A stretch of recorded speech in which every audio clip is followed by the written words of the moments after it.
Hello everyone, nubkeks here. Welcome back to Nub Raids, where we've just got access to the test server. And my dog has just broken into the room. She wants to be part of this. Hello. Hello. She likes neck rubs. You're completely disrupting the video, dog. She's like, keep petting. Keep petting. But if I click into the game and, well, you can see it in the background, we have, it's actually cool. Oh my god, they've actually done something really cool. It is quite something, I'll tell you that. But the 5th anniversary, we actually have like decorations, new decorations for the Bastion, which is awesome. Massive fan of this. This is super cool. 2 thumbs up. There's also, as you can hear in the background, new music, which is, again, also pretty cool. But let's dive in and let's look at the new champions which are coming. Now, the big one I have to touch on, as of time of recording, I'm recording this as soon as I get on the test server. This is what the new missions tab looks like, okay? But as you can see, I obviously have done the missions on my real account. On the test server, they're not done. So right now, I can't actually see the Marius missions. Looking to get that fixed, and heck, you know, by the time you're watching this video, maybe I'll actually have that fixed and have a video up on it on the same day, so stay tuned for that. I'll try edit it in, a little note if I have. But what I want to show you, because it's insane, Marius, alright? We looked at his whole kit in a video last week. He's got 110 base speed, that's great. He's got good stats, and you know, he's got a really, really strong toolkit. Wait for it. Are you ready? Death or Glory, the triple hit with each hit decreasing enemy buffs. That's a 3-turn cooldown, is an enemy max HP skill. It's enemy max HP. This is so powerful. So insanely powerful. I don't even know what to think. And like, you could, for instance, have him do this as his #1 priority, and then do this move, which gives an extra turn. And you could effectively get the cooldown of this move shorter. I don't have access to him on the test server, as you can see, but he has to be one of the strongest champions in the game. This move is just, it's just next level. It's unbelievable. Like, if we think about most enemy max HP nukes, like, we've got really strong, we'll come to this mythical in a sec, but like Gizm, he's super powerful with an enemy max HP nuke. It's just a single hit though, on a 3-turn cooldown. Even Acrizia, she was previously the premier enemy max HP champion. She has a 2-hit AoE on a 3-turn. This guy is the 3-hit. He could potentially do more damage than Acrizia. Now, she does more damage on her other hits, but he brings utility, which is cool. I mean, even when you think about the triple hit of Newt, how strong is this? 3 hits, enemy max HP. #1, it's a 4-turn cooldown. #2, it's single target. So if you bring in double bosses in the Cursed City, if you bring in Hydra, I don't even know what to say. I mean, look, he's basically your reward, probably for, let's be real, guessing at the missions, finishing Live Arena, finishing Cursed City, finishing everything, probably. So it's like, yeah, you beat everything in the game, have a ridiculously OP champ to celebrate. Right, let's jump in, and the first champ we're going to look at, you can't quite see it, the red dot is hiding it, but this is the Faction Unity champion for the High Elves, Finaar, Blade of Arabia.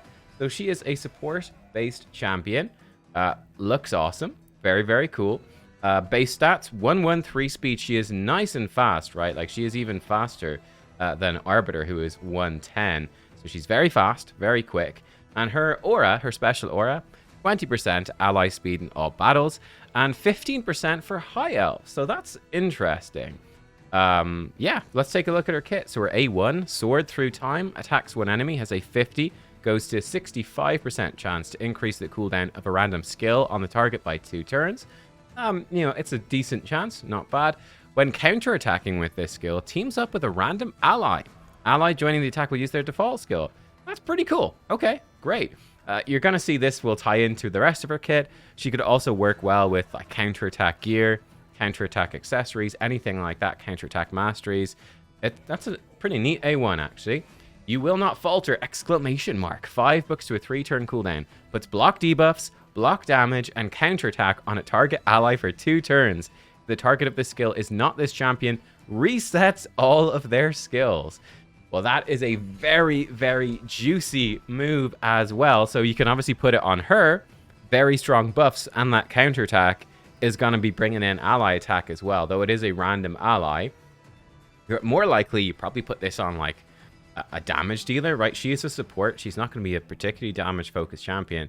You slap it on your damage dealer, give them block damage debuffs and counterattack. Pretty cool. For A3, this is where the faction unity comes in.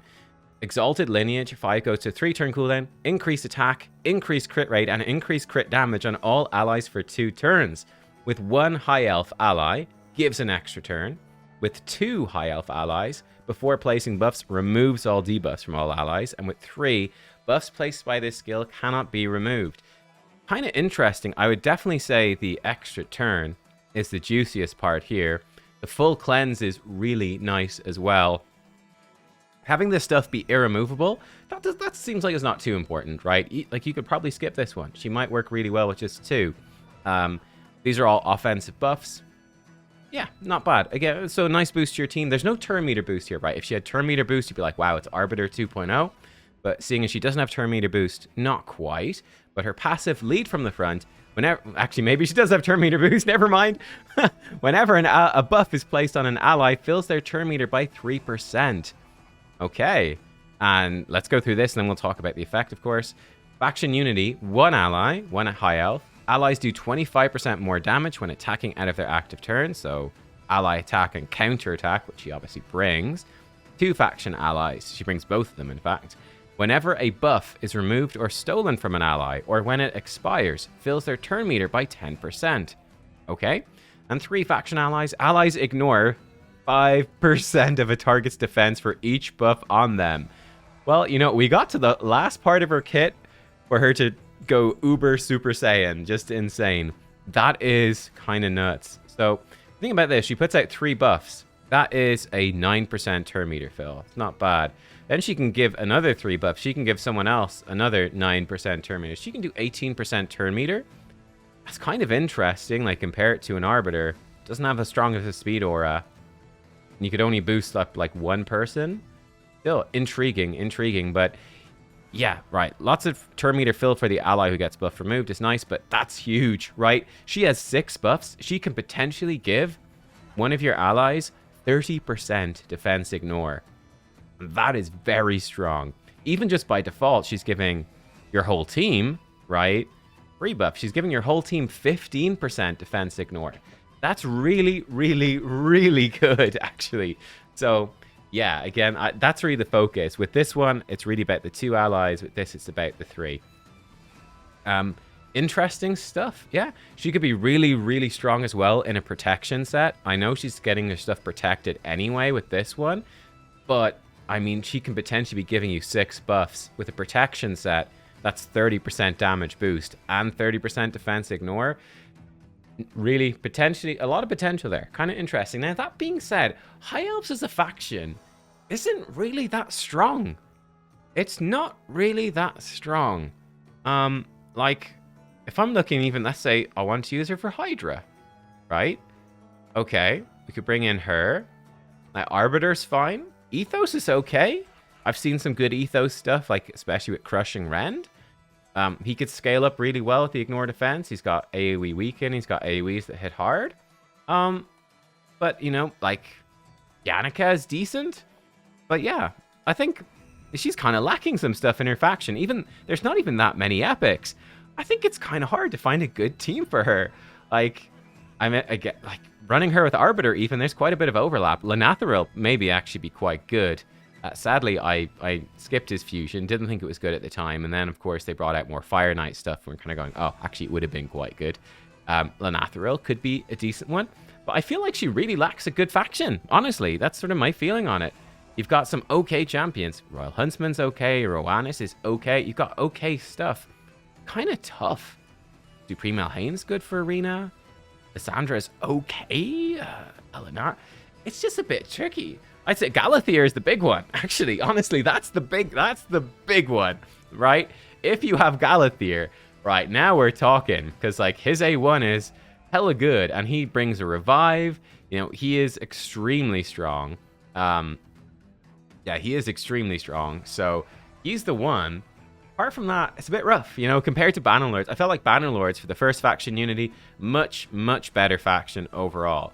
right? Like you've got, Rathalos Blade Master, great for PvE. Kaja is solid. Baron is fine. Raglan, you've got Taris Marishka, Quintus, even decent. Staltus, Rhonda, Stigmund is good. Sathalia. You've got a lot of solid champs in there. You don't have much for High Elves. So, yeah. Next one up for factions is probably going to be Sacred Order. Looks like, at least right now, they're doing them one by one. We'll see. Jumping over to the Barbarians, then, we've got, of course, the Fusion himself. Armanz the Magnificent. We have seen his kit already. This guy looks to be absolutely insane. He looks to be like a must build. He's got 108 base speed. Yeah, this guy, he looks like a must-get support, honestly. Like, so strong. Huge aura. He's got that targeted sheep with the buff strip. He's got an AoE turn meter steal? That's just crazy. That's also an AoE stun. That's just bonkers on a 3-turn. A1 that can increase their cooldowns. And then the passive, which is sort of semi-locking out sheep targets. And yeah, I mean, this guy, he just seems so unbelievably good. I feel like, my kind of initial feeling after thinking about it, after recording the video, is he's sort of like almost like a Form 2 Lady Mikage, just on steroids, almost. Now, he doesn't have a swap form. He'll be vulnerable to lockout, but, like, this guy, he's gonna be nuts. Like, straight up, he's going to be crazy. Right, jumping over to the Ogrens, we saw a little spoiler preview of this guy, Gizmak the Terrible, when we're looking at the Void dude. He's got, like, a mammoth skull on his back. Pretty cool. He looks interesting. All right, Skinny Ogre. I like it. I really like his staff, actually. His staff is super cool. He is a support champion. He has massive base speed, 115, which I believe is still the highest in the game. And he's got good tanky stats as well, lots of resistance. So his A1, Magma Hurl. Attacks one enemy, increases the duration of HP burns by a turn. If the target's not under HP burn, decreases 2 random buffs on the enemy by 1 turn instead. And the effects cannot be resisted if this attack is critical. Then he attacks all enemies not under HP burn, except the initial target, and decreases 2 random buffs on all enemies. And this effect cannot be resisted if it's critical. Alright, so if he crits, it can't be resisted. So hey, no accuracy might not matter. But yeah, he's going to increase HP burn on his target, and then he's going to AoE attack everyone not under burn. Interesting. Really weird, actually, so far. Does he have, like, a damage second form? If we're building him with crit? Flames of Resentment. 4 goes to a 3-turn cooldown. Attacks all enemies. Before attacking, increase all HP burn duration by a turn, then instantly activate all of them. Cannot be resisted if his crit rate's 100% or higher. Finally, increase the duration of all debuffs on all enemies by a turn, and puts decreased speed on all enemies for 2 turns. Cannot be resisted if it crits. Well, this is a massive move. Super good. So I guess burn needs to be out there already, but he's extending the burn and activating it, and he's increasing their debuffs and doing AoE decreased speed. This is amazing for Hydra. Big damage move. He might do okay damage. He's got no base attack. Surely he doesn't hit very hard, but the effect is very strong for Hydra. For Arena, it could be really interesting. We'll see the rest of his kit, but AoE blowing up burns can rip off Stone Skin, and that's pretty cool, though you're quite dependent on blessings to make it easier. The Incinerate blessing makes it a lot easier, but the fact that this cannot be resisted is nice. Let's see the rest of him. Let Me At Him. 5 goes to a 4-turn cooldown. Increased crit damage, increased crit rate, increased speed on all allies for 3 turns, then gives an extra turn. Okay, cool. Interesting with him. Yeah, alright, so you could even build him at 70% crit rate. And he's going to buff up his own crit rate. So he even doesn't need 100% crit rate. He's going to buff it up. You might want to build him with it anyway, just to... Because, yeah, if he doesn't have 100% crit rate, he's going to really flop, isn't he? There's Metamorph. Spark of Anger, 1-turn cooldown. Before the start of this champion's turn, places HP burn on all enemies for 2 turns, once per round. Cannot be resisted if his crit rate is 100% or higher. Yo, Stone Skin Destruction, here we go. Also, before the start of this champion's turn, has a 50% chance of placing a burn on all enemies for 1 turn. Okay, right, so at the start of the fight, he gets a once-off, burns all enemies for 2 turns, and it can't be resisted. That's nuts. That's super good. Because then he can come in, actually turn 1, he can boost up, and turn 2, he can explode those burns. That's very good. Really good start for your Hydra fights, and like I said, gonna absolutely rip through any Stone Skin defenses in Arena. And then every single turn, he's got a 50-50 to put out 1-turn burns. This move, So this move would, let's say you get out a 1-turn burn. His A2 will increase it to 2-turn, activate it, put it back to 1. Then it increases the duration of debuffs, puts it back to 2. So, yeah, interesting. The 50-50 could punish you. You could get kind of bad luck there, but he should be decent. And he can extend the burns on his A1s to help keep them up. Okay, cool. Interesting champ. Yeah, very interesting. Again, definitely seems like a spider champion. Really good for nearly all the spider bosses. Really good for Hydra. Really good for anti-stone skin in arena. His form too then. Oh, look at this. He's gotten beefy. He ate a few sandwiches. He's ready to go. Mammoth skull's on fire. His totem pole. Really love these designs. Look at the little goblin faces or ogre. I don't know. Goblins? Ogres? Who knows? And it's on fire as well, because of course it is. He looks like that boss from God of War. 2018, you know that boss you fight like 10 times in the game? You're like, oh, it's this boss again. Looks like that guy. So his base speed, his speed actually drops a lot. Loses a lot of speed. When he flips forms, drops a lot of speed, gains 6. So damage form, 63% crit damage, says he's built for damage. Yeah, okay. So he's slower, but he probably hits hard. Let's go. Again, you're building him 100% crit rate, so we'll see. Totemic Vengeance attacks 30% damage from books. Damage based on HP and defense. Ooh, okay. If this champion's HP or the initial target's HP is equal to or lower than 50%, attacks all enemies instead. I'm curious if that's the same multiplier. That could be interesting. I wonder if he can sacrifice his own HP or something. That looks like maybe Revive on Death. We'll come to it. Increase duration of 2 random debuffs on the target by 1 turn. If attacking all enemies, increase the duration of 2 random debuffs on all enemies by 1 turn instead. Cannot be resisted if he crits. Seems like everything he does can't be resisted if he crits. But yeah, he does a single target attack. It increases 2 debuffs. If he is low on health or your target's low on health, it's an AoE. That could be very, very, very strong for Hydra. Very strong. Could be decent for Arena as well.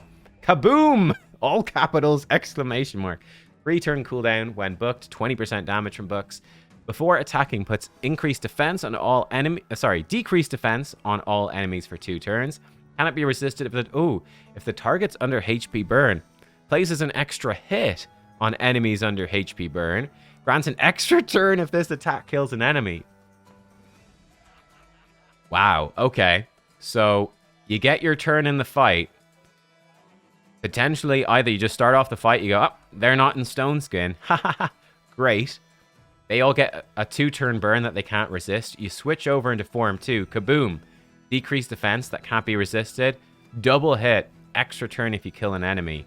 And then you could potentially go into his A1. If one of them is low, then it does another AoE. That's a pretty powerful combo. Obviously, polymorph could be a problem. You get a polymorph check with the burn. Polymorph check with the decreased defense. This is also very good for Hydra as well, I would say. Yeah, very good for Hydra as well. I don't know if he can apply burn in this form. We'll see. So you might need to be careful switching between them. But yeah, pretty cool. Again, it scales off HP and defense. Ungodly Fury. 4-turn goes to a 3-turn cooldown. Ooh! Places Pain Link on a target enemy for 2 turns. Cannot be removed, resisted, or blocked. Wow, okay, well, Hydra does this to you. He's the first champ in the game to be able to do that. We have to scroll down a long way to find this Pain Link. Causes the affected champion to receive a percentage of all damage received by the enemy places debuff. 100%. So, like, you put this on an enemy, and they'll take 100% of the damage that you take. You could put that on their damage dealer, and they're just gonna die, right? When they kill you, because he's gonna be super tanky. Interesting. When calculating the damage inflicted by Pain Link, 75% of the attacker's skill multiplier is reflected. Huh. It ignores 100% defense. I wonder what that means. It's not very clear. So, what I'm wondering about this one, it might not... Like, let's say you get smacked by, I don't know, a Baron smacks you, yeah? Now, Baron's Skypiercer has ignore defense. It has an attack multiplier. If it crits, it has a crit multiplier, obviously, as well. Skill multiplier.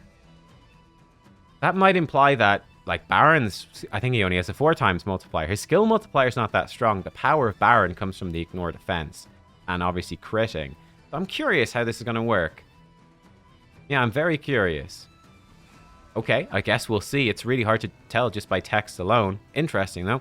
Oh, also puts Taunt and Unkillable on this champion for 2 turns. Finally puts Ally Protection on all allies except him for 2 turns.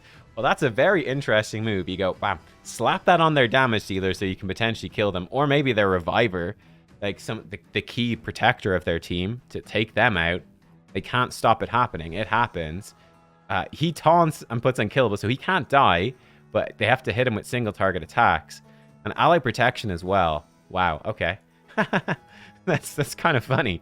So he will go really low on life but not die. And then his A1 becomes really easy to trigger the AoE as well. Wow, okay. Then Burning Juggernaut is passive. Ignores 15% defense if his HP or the target's HP is equal to or greater than 50. If his HP or the target's is less than 50... Ooh, if it's less than 50, ignores 25% instead. Also ignores block damage and shield when attacking enemies under HP burn. Does 20% more damage to enemies not under HP burn. Wow. There's a lot of stuff happening in this kit. So yeah, this guy, he seems like, okay, his plan is, I slap Pain Link on, Taunt and Unkillable, ally protection on my team. He drops really low on life, and then he gets loads of ignore defense. His A1 starts doing AoE attacks. And yeah, he just starts slamming. He just starts slamming. That's kind of cool. All right. He's a really interesting mythical. Again, these mythicals, there's a lot going on in their kits. He seems solid, though. Again, yeah, good for spider bosses, Hydra boss, good for arena as well.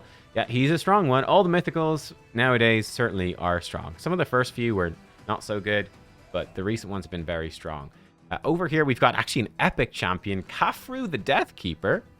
He looks cool, nice Egyptian. He's got his sword pointed right at this poor little fella in the foreground. After the Death Keeper. He's quite low down. This guy, a little hunch. Cool. A fat mummy. Lovely. Lovely. Base stats, alright, looks a bit tanky. Bone, he's a defense-based champion. Bone Gladius attacks one enemy. 50 goes to 70% chance to transfer a random debuff from this champ to the target. Okay, cool.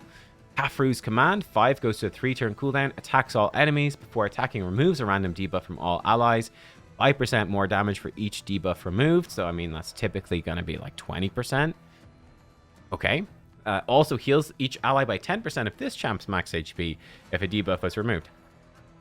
Kind of nice, actually. That could be very helpful for faction wars. Cool. Goad the Living. 6 turn goes to 4-turn cooldown. Puts Unkillable in this champ for 1 turn. And Taunt for 2 turns. After looking at the mythical, this guy sucks. But it's all about... Oh, Nekret's Guardian. Oh. Decrease the damage all allies receive by 10%. This champion receives that damage instead. Okay. He definitely, he's definitely more of an early game champion. He could actually be quite a decent early game arena champion, right? If you're an early game player, people don't have these crazy offenses. You throw him in and, you might not have stone skin and stuff. Throw him in, maybe in just a regular shield set or whatever. He's going to reduce the damage allies take. You can use masteries to make it stronger. He can give himself Unkillable and Taunt, be like a mini ultimate Death Knight, especially if you don't have him. And he can cleanse your team, heal them a bit, do AoE damage. You can transfer stuff back. He seems to me like a sort of early game type champion. He's probably decent enough for some bosses as well. Damage reduction is strong. Yeah, okay. Interesting. Sure. Okay, not useful for me. Really too late game for that at this point, but a decent epic. Nice to see another Undead Horde epic as well. That's Void. That's cool. And I saw this guy before. I'm hyped. Grand Oak Padraig. Here we go. The patron saint of Ireland. St. Patrick himself. He is a Sylvan Watcher. He looks super cool. We knew the Sylvan Watcher faction was the Irish faction, and by God, now it's confirmed. Fantastic. There he is. He's got the big green beard, like everyone in Ireland has. He's one of us. Excellent. Fantastic. He's got 112 speed, so he's nice and quick and good defensive stats. He's a support. 25% speed in Dungeons Aura. Okay, cool. We haven't seen, apart from the Monster Hunter champions, we really haven't seen many Dungeon Aura champs in a long time, but they're coming back more now, which is cool. Snake Root is A1, attacks one enemy. 25 goes to 50% chance to decrease the cooldown of a random ally's active skill by 2 turns. I love this. Ancora, White Queen Ancora, the last fusion has this. And yeah, it's phenomenal. Really, really good. Like, that procs has a massive effect, so that's cool. Weird Spores. We also have the word sword. is the fusion has that on his A1. Now we've got weird spores. 6 turn goes to 4 turn. Full ally attack. Hey, teams up with all allies to attack a single enemy. They use their default skills. Also fully restores all allies destroyed max HP and puts a continuous heal buff on all allies for 2 turns. Amazing. That's cool. And his A1 is real good, so he's a great ally attacker. That's big. Restoring destroyed max HP, that says to me, could be okay against Fire Knight hard if you're more tanking the hits, because he does destroy max HP. Very good for Hydra as well. Even for Arena, maybe. But no, he doesn't seem like Dungeon Champ more so. Let's see. Inspiring Rhythm, 5 goes to 3 turn cooldown. Fills a turn meter of all allies by 20%, and he's fast. Then removes all debuffs from all allies and puts increased speed on them for 2 turns. Hey, nice move. Okay. Grand Oak's Magic, 1 turn cooldown. At the start of this champion's turn, puts a buff on each ally depending on their type. Attack gets increased attack, defense increased defense, support increased accuracy, and HP shield. That is really strong. That's really, really good. Wow. Anti-synergy with Fatalis Blademaster there. He probably overrides Fatalis' own shield and stops, and Fatalis will then be critable. That's funny. But apart from that, that's really good. Okay. Interesting champ. So definitely a Fire Knight champion. Both normal Fire Knight and hard, right? Filling turn meter and increasing speed and cleansing debuffs. That's great. Ally attack. That's, healing you up. A1 decreasing skills. He's buffing up your team with the buffs that they want. He could actually be okay in Arena as well. He doesn't have a speed aura, but he could be your speed booster. Ally attack is nice for Arena. His A1 is kind of cool. And he also buffs your damage dealer with whatever they need. Increase that. It's a pity he wouldn't synergize amazingly well. Well, he is good with bomb champions. Increased attack is 50% more damage from the bombs. But he can't give them increased accuracy. But he can give your... Yeah, he could be a really solid champ. You know what I bet, right? It is March, guys.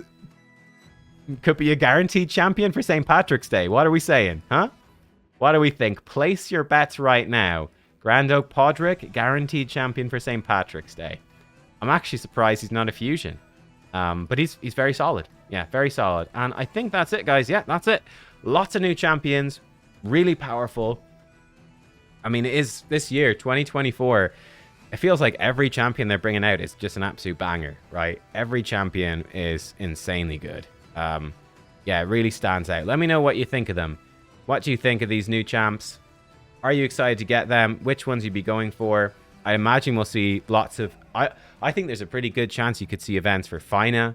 Probably summoning focus for Finaar, just like we had for Aislinn. I'd imagine they'll be coming in March. And yeah, I do think it's fairly likely we could see something for Padraig for St. I almost said St. Peter's Day. Not quite. Padraig, yeah, Patrick.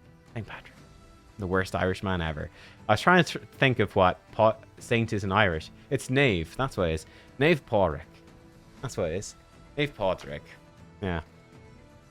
Law Knave Padraig, I think. I can't even remember. Anyway, that's it. Thanks for watching, guys. Lots of cool stuff. I'll see you next time. Goodbye.